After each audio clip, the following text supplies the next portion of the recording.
আর ছোট ছোট উপদেষ্টা আছেন, যে মানে যে শিশু উপদেষ্টা, ছোট উপদেষ্টা যারা আছেন তা, এবং উপদেষ্টা প্লাস যারা আছেন, উপদেষ্টা প্লাসও আছেন, কিন্তু কিছু কিছু আছেন উপদেষ্টা প্লাস। সেই উপদেষ্টা প্লাস সাহেবরা এই আলতু ফালতু বিতর্ক উস্কায় দেওয়া, এই দেশ ওই দেশ, এইটা দখল হবে ওইটা দখল হবে, এখানে রক্ত যাবে এখানে রক্ত দিব, এগুলি কথা বাদ দেন, মনোযোগ দিয়ে কাজ করেন। যেগুলি উপদেষ্টা প্লাস আছেন যেহেতু সরকারের নাই, সেগুলি ভালো করে রাজনীতি করেন। রাজনীতি শেষ পর্যন্ত ডক্টর ইউনূস নির্বাচনে একটা সম্ভাব্য তারিখ ঘোষণা করেছেন। তিনি বলেছেন 2025-এর শেষে বা 2026-এর শুরুতে নির্বাচন হবে। এইবার নিশ্চয়ই বাংলাদেশে পরবর্তীতে যারা ক্ষমতায় আসবেন তারা শান্ত হইতে পারবেন। এখন একটু দম নেন, মানুষের কাছে যান, তাদের দাবি তাদের এক্সপেকটেশন গুলি শুনেন, তাদেরকে প্রতিশ্রুতি দেন, ওয়াদা করেন, বলেন যে আপনারা ক্ষমতায় যাবেন না, দায়িত্বে যাবেন এবং শেখ হাসিনার মতো ফেসিবাদী হয়ে উঠবেন না। অন্তত এখন তো বুঝতে পারলেন ডক্টর ইউনূস সরকার অনন্তকাল থাকতেছেন না। এইবার আপনাদের এই ঘ্যানর ঘ্যানর প্যানর প্যানর বাদ দিয়ে রাজনীতিটা করেন। এই বাংলাদেশে যত উপানুষ্ঠানিক অর্থনীতি আছে, মানে উপানুষ্ঠানিক অর্থনীতি মানে সাদা বাংলা ভাষা যেগুলিকে আসলে চাঁদাবাজির বিভিন্ন খানা আছে, মানে এইটা আমি আরেকজনের কাছ থেকে শিখা একটা কথা কইলাম আর কি। আসলে যত চাঁদাবাজি আছে সেগুলি কেমনে কম করবেন, বেশি করবেন, কোন জায়গায় করবেন, কোথায় করবেন না, এগুলি ঠিক করেন। অনেকেই গণতন্ত্র মানে বোঝে যে আওয়ামী লীগ যেগুলি করতো, মানে এটা এই অনেকের সাথে আমিও আসি, অনেকেই গণতন্ত্র মানে বোঝে যেই দুষ্টামিগুলি যেই অপরাধগুলি আওয়ামী লীগ করতো, গণতন্ত্রের মানে হচ্ছে সেগুলি আওয়ামী লীগ আর করতে পারবে না, সেগুলি করবো হচ্ছে আমি। সেরকম ভাবলে একটু সাবধান হয়ে যান। দেখছেন না আওয়ামী লীগের নেতাগুলো মাটির উপর দপদপায় হাঁটতো, এখন ইন্দুরের মতো পালায় রয়েছে না, ওরকম করলে। কিন্তু দুঃখের বিষয় হলো হাসিনা আপা পলানোর সময় তার হেলিকপ্টারের প্রপেলারের ঝাপটায় সারা বাংলাদেশে এই জিনিস ছড়াইতে গেছে। যেই পরিমাণ মানুষের শাহবাগী ট্যাগ দেওয়া হয়েছে, গোটা শাহবাগে অত লোক কাটবে না। কোন ইসলাম প্রতিষ্ঠা করতেছেন আমার একটু বুঝান তো, কোন ইসলাম আপনারা প্রতিষ্ঠা করছেন? এবং আমরা যারা এর মধ্যে ফু দিতেছি, এর মধ্যে কে ঠিক কে বেঠিক সেই বিশ্লেষণের বোর্ড বসাইছি, তাদের মধ্যেকার ব্যবধান আরো বাড়ায় তুলতেছি, তারা কি চাইতেছি বলেন তো? এটা কি একটা টেস্ট ম্যাচ? এটা টুর্নামেন্ট চলতেছে? আমরা কি কেউ জিততেছি? এই প্রশ্নটা আমি রাখলাম আপনাদের জন্য। এখন দেখেন কে এইটার মধ্যে ওয়াচ করবে, কে আখেরি মোনাজাত করবে, এটা নিয়ে যখন দুইটা পক্ষের সৃষ্টি হয়েছে, আমাদের কি উচিত হয়েছে এই বিভেদের আগুনে আরো তেল ঢালা, নাকি এইটা কিভাবে থামানো যায় সেটা দেখা? আপত্তিদের থামানোর চেষ্টা করেছেন, তাতে মনে হয় হিতে বিপরীত হয়েছে, কারণ এর কয়েক ঘন্টা পরে হামলা করা হয়েছে এবং মানুষ মারা গেছে। বাংলাদেশে তাবলিগে জামাতের দাওয়াতি কার্যক্রম নিয়ে 2018 সাল থেকে দুটি পক্ষ তৈরি হয়। একটি নেতৃত্বে আছেন দিল্লির নিজামুদ্দিনের মাওলানা সাদ কান্দলভি এবং তার সমর্থকেরা। এই পক্ষ থেকে সাদ কান্দলভিকে বিশ্ব তাবলিগ জামাতের আমির মনে করা হয়। এই যে আমরা দিনে দিনে একে অন্যের অসহ্য হয়ে উঠতেছি, নিজের মতের থেকে সামান্য ভিন্ন কোনো মত হলে মারতে উঠতেছি, এইগুলা দেখলে এই গল্পটা কথা মনে পড়ে। আপনাদের কি মনে আছে বৈষম্য বিরোধী আন্দোলনের ঠিক কোন পর্যায়ে এর সাথে আমাদের মতো সাধারণ মানুষরা কানেক্ট করেছে? আমি বহু মানুষকে প্রশ্ন করেছি, তাদের প্রায় প্রত্যেকে জবাব দিয়েছেন তুমি কে আমি কে, রাজাকার রাজাকার স্লোগানের সময়। এর মানে নিশ্চয়ই এরকম না যে আপালিক ছাড়া বাংলাদেশের সবাই রাজাকার, বরং আওয়ামী লীগ সরকার 16 বছর ধরে যে ট্যাগিং এর বাইনারি দিয়ে সমস্ত বিরোধী কণ্ঠ দাবায়ে রাখছিল, এই স্লোগান তার উচিত জবাব। জুলাই মাসের 17 তারিখে সঙ্গীতশিল্পী ফারজানা ওয়াহিদ শায়ানকে এই প্রসঙ্গে প্রশ্ন করা হলে তিনি খুব সুন্দর করে জবাব দিয়েছিলেন, তাকে কোট করছি, হয় মুক্তিযোদ্ধা নয় রাজাকার, এগুলি আর কাজ করবে না রে ভাই। আমাদের নতুন প্রজন্ম যারা মুক্তিযুদ্ধের সময় জন্ম হয়নি তারা অনেক স্মার্ট, তারা অনেক বুদ্ধিমান, তারা এগুলি আর খাবে না। মুক্তিযুদ্ধ বনাম রাজাকার এটা হচ্ছে তাদের পলিটিক্যাল একটা চাল, এটা দিয়ে এরা সবসময় মানুষকে ভাগ করে রাখে, এটা দিয়ে চুপ করায় রাখে। এই খেলাই তারা খেলে যাচ্ছে মাসের পর মাস, বছর পর বছর, যুগের পর যুগ, এবং এই জিনিসটা আপনারাই হতে দেন। একটা ন্যায্য অধিকারের কথা জিজ্ঞেস করবো তখন বলে দেয় রাজাকার। এই যে কথাটা বলে কেউ রাজাকার তকমা চায় না, আমি তো চাই না। আমার দেশ অনেক কষ্টে স্বাধীন হয়েছে, কে চায় তকমা পেতে? কিন্তু এটাকে ব্যবহার করা হয়, এই ব্যবহারের হাতটাকে এবার ছাত্ররা মুচড়ে দেওয়ার চেষ্টা করলো এবং আমার মনে হয় বাংলাদেশের মানুষেরও এটা মুচড়ে দেওয়া উচিত। কোটেশন শেষ হলো, কিন্তু আমার কথা হচ্ছে যে দেখেন, আমরা কেউ রাজাকার হইতে চাই না, আমরা কেউ রাজাকার হওয়াটাকে নিজেরা মনে করি না। তাই বইলা যেগুলি হচ্ছে যে মুক্তিযুদ্ধের সিম্বল আছে, যেগুলি হচ্ছে মুক্তিযুদ্ধের সময় আমাদের কাজ করেছে, সেগুলির বাইরে যাওয়াটারও আমি আসলে স্মার্টনেস মনে করি না। আমরা মনে করি এই প্রজন্ম খুবই স্মার্ট এবং এই প্রজন্মের লোকদের এই সিদ্ধান্ত নেওয়ার ক্ষমতা আছে যে তারা দেশকে ভালোবাসাটা কিভাবে দেখাবে। এটা কোনো কিছু একটা চাপায় দেওয়ার জিনিস কিন্তু না। আমরা ফিরে আসি যে ইউরোপীয় উপনিবেশিকতার উচ্ছিষ্ট হিসাবে যে বাইনারি ডিভাইড অ্যান্ড রুলের কবলে এখন সারা দুনিয়া, সেই বাইনারির বিপরীতে দাঁড়ানো জুলাই অভ্যুত্থানে একটা বড় শক্তির জায়গা ছিল। কিন্তু দুঃখের বিষয় হলো হাসিনা আপা পলানোর সময় তার হেলিকপ্টারের প্রপেলারের ঝাপটায় সারা বাংলাদেশে এই জিনিস ছড়াইতে গেছেন। আমাদের ট্যাগিং এর শেষ নাই, হিন্দু মুসলিম আওয়ামী বিএনপি রাজাকার মুক্তিযোদ্ধা ভারতের দালাল পাকিস্তানের দালাল শাহবাগী হেফাজতি হিজাবি নারীবাদী, যেই পরিমাণ মানুষের শাহবাগী ট্যাগ দেওয়া হয়েছে গোটা শাহবাগে অত লোক কাটবে না। বাংলাদেশে বেশিরভাগ মানুষ দাবি করে যে তার দাদা বা নানা বা তার চেয়ে একটু আগের পুরুষরা তারা জমিদার ছিল। এক ভদ্রলোক আমার বলল যে যেই পরিমাণ মানুষ বাংলাদেশে দাবি করে যে তাদের দাদা বা নানা জমিদার ছিল, সেই পরিমাণ জমি বাংলাদেশে থাকতে হলে বাংলাদেশের আকৃতিটা রাশিয়ার সমান হইতো, অন্তত কানাডার সমান। এই যে আমরা কেউ কাউরে সইতেই পারি না, আর কেউ কিছু অপছন্দের বললে অন্যরকম হইলেই তার সন্দেহ করতে থাকি। আমাদের মনেই হয় না আমাদের মানুষের উপরে হাত তোলার অধিকার নাই, আমার আরেকজনের বাড়িতে গিয়ে দখল করার অধিকার নাই। এই যে সোশ্যাল মিডিয়ার যুগ, কত রকম কমিউনিকেশন, কত রকম অ্যাপ, অথচ আমরা কেউ কাউরে চিনি না। যে বাইনারি থেকে রেহাই পাওয়ার জন্য বাচ্চাগুলি মারা গেল, আমরা কবে সামনের মানুষটার দিকে ঠিকঠাক দেখব?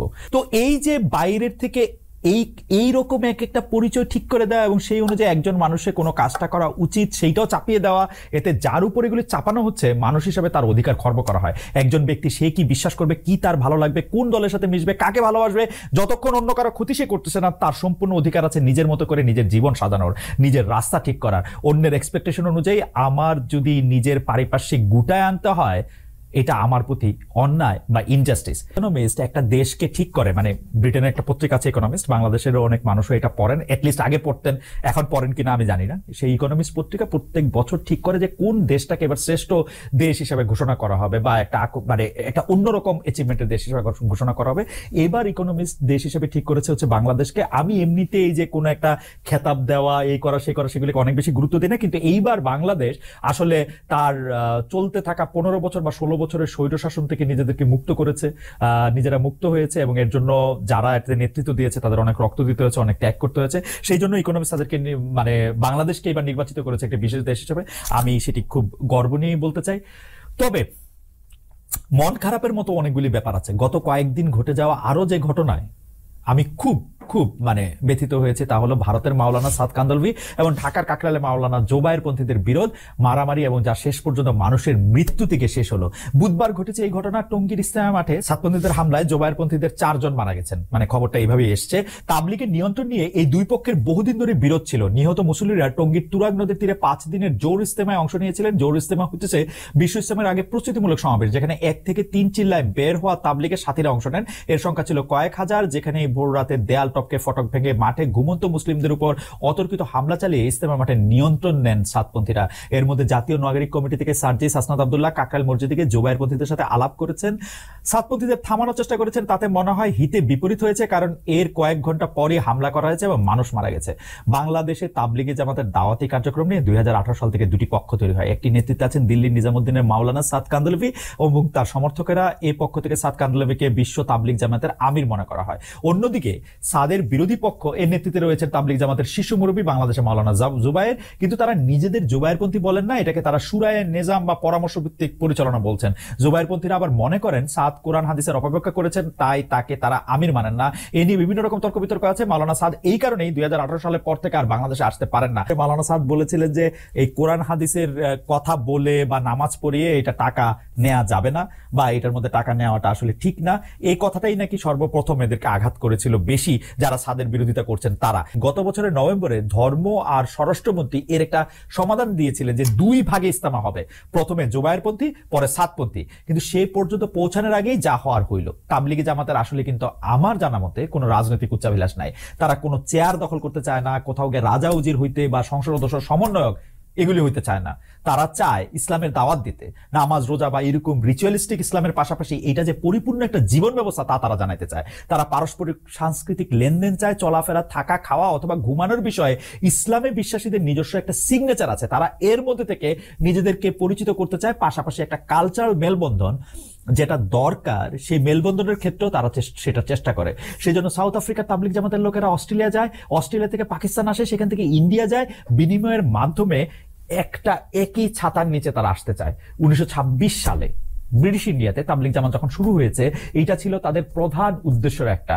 এরা সারা দুনিয়ায় এত সফল কারণ তাদের বিশ্বাসের জায়গাটা থেকে তারা সবকিছু করেন। যেমন দেখেন বাংলাদেশের মতো একটা দেশে, যে দেশের মধ্যে অনেক রকম সমস্যা আছে, আমরা তো অনেক বড়লোক দেশ না, কেউ আসলে আমরা তো তারা 5 স্টার হোটেলে থাকতে দিতে পারি না। আমরা টঙ্গীতে তাদেরকে একটা ছোট্ট একটা ইনসিগনিফিকেন্ট মাঠ দেই, যে মাঠটার মধ্যে আমরা প্রপার বাথরুম বা টয়লেট ফেসিলিটিস আমরা দিতে পারি না।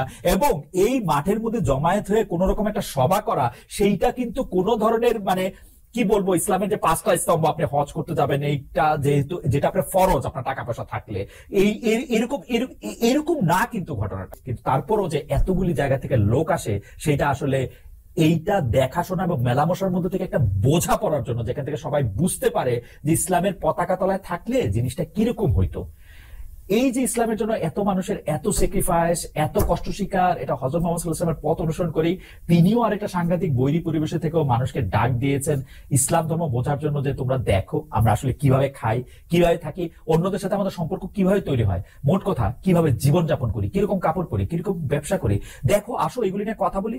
এই যে পারস্পরিক কথাবার্তা, এই যে দাওয়াত, এইটা অনুবাদ করতে গিয়ে তাবলিগি জামাত সারা পৃথিবীতে ঘুরছে। তারা ঘর বাড়ি, নিজস্ব ব্যবসা বাণিজ্য, চাকরি ফালায় বা কোনো সময় বা কোনো সময় নিজেদের অনেক কাজের সময় তার আর পরিমাণ অ্যাডজাস্ট করে হলো তারা এই জিনিসগুলি করতেছে। অথচ এই যে সাতপন্থী আর জোবায়েরপন্থী মারামারি, কে ওয়াজ করবে আর কে আখেরি মোনাজাত করবে, এই নিয়ে কারাকারি তাবলিগি জামাতের স্পিরিটের সাথে এটাতে একেবারেই খাপ খায় না।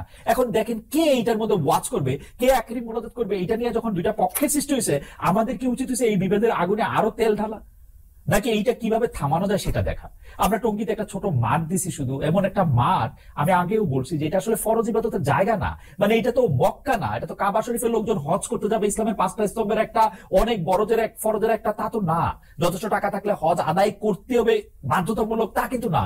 অথচ এই যে গরিব একটা দেশ, এখানে বাতাস দূষিত, যানবাহনের সংকট, জীবনের ঝুঁকি, সেখানে ফরজ ইবাদত না হওয়া সত্ত্বেও মানুষ সমাবেত হইতেছে সারা দুনিয়া থেকে আইসা, সেখান থেকে মানুষ ওয়াজ শুনতেছে, আলোচনা শুনতেছে, পরবর্তী দিনে করণীয় শুনতেছে, বর্তমান সময়ের আলাপ শুনতেছে, আমরা কিভাবে চলবো, থাকবো, পড়বো, খাবো, এগুলির নির্দেশনা জানতেছে। এই জায়গাটার মধ্যে আমরা কি এই বিভেদ সৃষ্টি করতে করতে 4 জন মানুষ মাইরা ফেলবো?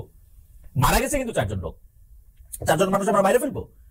কি প্রতিষ্ঠা করতে আপনারা তাদেরকে মেরে ফেলা হলো? বলেন তো আপনারা কি জন্য তাদেরকে মারলেন? আমার একটু বলেন তো, এটা কি যুদ্ধের ময়দান? সাতকে, জুবাইরকে, এর মধ্যে আবার কে সাতপন্থী, কে জুবাইরপন্থী, কোত্থেকে এগুলি আমাদের কাছে এত মারাত্মক ইম্পর্টেন্ট হয়ে উঠলো? মানে এটা কি সবাই খেলা? মানুষের প্রাণ কোনো অর্থ বহন করে না? এটা ব্রাজিল, আর্জেন্টিনা, আবহানী মামুডার, বিএনপি, জামাত, আমরা কি প্রতিষ্ঠা করতে চাইলাম? এটা আমার মনে হয় এক্ষুনি এই মুহূর্তে, মানে গতকালই করা উচিত ছিল, তবু এখনো সময় শেষ হয়ে যায় না। এই মুহূর্তে এই ধরনের কোনো বিভেদের মধ্যে থাকা উচিত না, এই বিভেদ পালা উচিত না। কারণ দেখেন, জহিরায়নের সময়ের প্রয়োজনে গল্প পড়ছিলাম যে আজকে থেকে 3.5 দশক আগে হয়তো, যে দেশ একটা ভৌগোলিক ব্যাপার, 3 প্রজন্ম আগে পরে আমরাই কি বলতে পারবো কোনটা দেশ কোনটা বিদেশ? কিন্তু কিছু জিনিস তো থেকে যাবে, তাই না? এই যে আপনি ইসলামিক আদর্শ বলেন, মানবিক আদর্শ বলেন, এই সময় আমরা মানুষজন কই ছিলাম, সেই জায়গাগুলি তো থেকে যাবে। কি বলবে আমাদেরকে পরবর্তী প্রজন্মের লোকজন? কি উদাহরণ আমরা সৃষ্টি করতেছি? পরবর্তী মানুষ যখন দেখবে এখানে মারামারি করে 4 জন লোক মারা গেছেন, তখন তারা আসলে কি বুঝবে? কি নিয়ে মারামারি হইলো এখানে? আপনারা কি নিয়ে ফাইট করতেছেন বলেন তো, জনাব সাতপন্থী এবং জনাব জুবাইরপন্থীরা? কোন ইসলাম প্রতিষ্ঠা করতেছেন আমার একটু বুঝান তো, কোন ইসলাম আপনারা প্রতিষ্ঠা করছেন? এবং আমরা যারা এর মধ্যে ফু দিতেছি, এর মধ্যে কে ঠিক কে বেঠিক সেই বিশ্লেষণে বোর্ড বসাইছি, তাদের মধ্যেকার ব্যবধান আরো বাড়ায় তুলতেছি, তারা কি চাইতেছি বলেন তো? এটা কি একটা টেস্ট ম্যাচ? এটা টুর্নামেন্ট চলতেছে? আমরা কি কেউ জিততেছি? এই প্রশ্নটা আমি রাখলাম আপনাদের জন্য। কেন হয় এরকম? আমরা একটা ঘোরের মধ্যে থাকতে চাই বোধ হয়। কোন একটা ইস্যু নিয়ে আমি যদি কিছু না বলি, দুনিয়া কি থেমে যাবে? আমারে যদি কেউ ভুল বোঝে, মনে মনে গালি দেয়, কি আসে যায়? আমারে কেন এত রিয়েক্ট করতে লাগে? আমরা বিজয় দিবসে খুশিতে ঠেলায় ঘুরতে ঘুরতে মোদিবা একটা পোস্ট দিলেন, তিনি বাংলাদেশের বিজয় এতই খুশি হয়েছেন যে এটাকে ভারতের আপন করে নিতে চাইতেছেন, মানে আমারাইজ করে নিতে চাইতেছেন।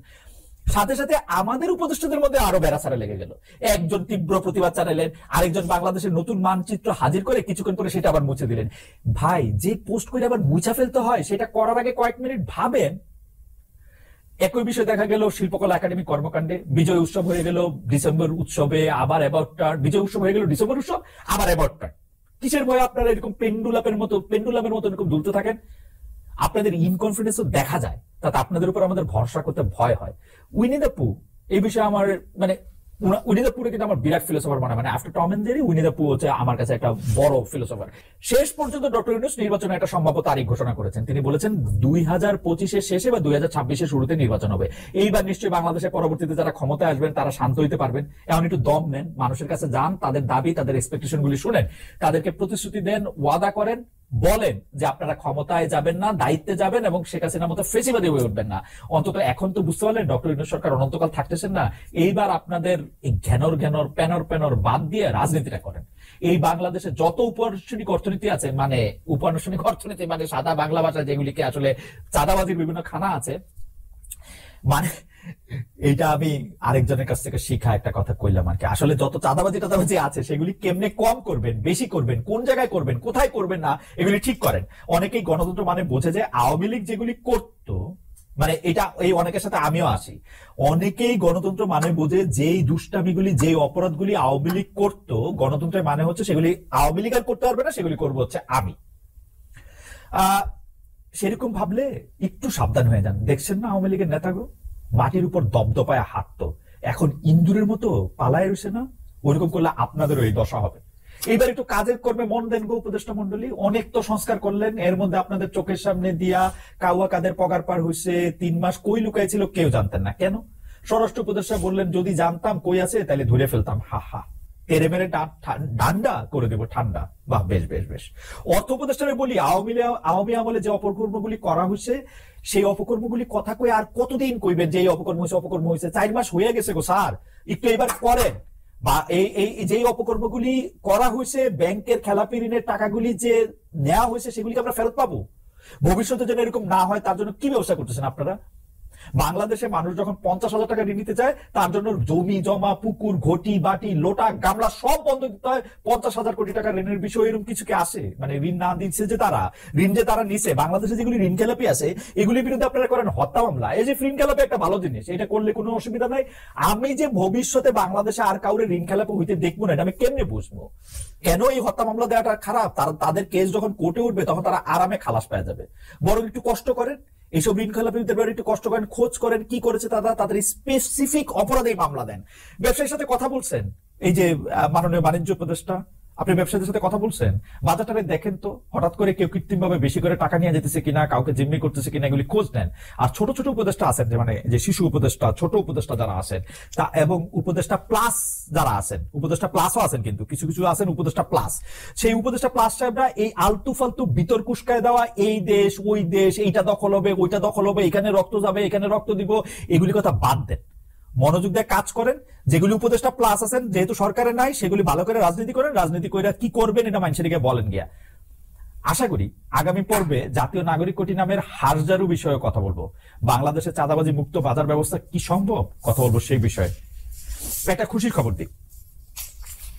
খুশির খবর হইলো, গত পর্বের শেষে আইসা বাংলাদেশ ক্রিকেট টিমকে কইছিলাম যে কি খেলতেছে দেখেন, 3টা ওয়ানডে খেলছে। আমরা জানতাম যে ওয়ানডে বাংলাদেশের মানে মানে কি বলে স্ট্রং সুট, সে 3টা ওয়ানডে খেলছে, 3টাই হারছে। আশ্চর্যের বিষয়, যেই খেলাটা বাংলাদেশ আমি মনে করি পারে না T20, ওইটার মধ্যে আবার 3টার মধ্যে 3টাই জিতছে। এমন জিতছে, 2টা জিতার মধ্যে তবু একটু কন্টেস্ট হয়েছে, 3টার মধ্যে কন্টেস্টে হয় নাই। তো বাংলাদেশ ক্রিকেট টিমরে আমি একটু ডিউ অভিনন্দন জানাতে চাই। ভালো খেলছো, ভালো খেলছেন, আরো ভালো খেললেন। আর আপনাদের সবাই একটু শুভেচ্ছা আর ধন্যবাদ জানাই শেষ করি। পরে নিশ্চয়ই আবার দেখা হবে।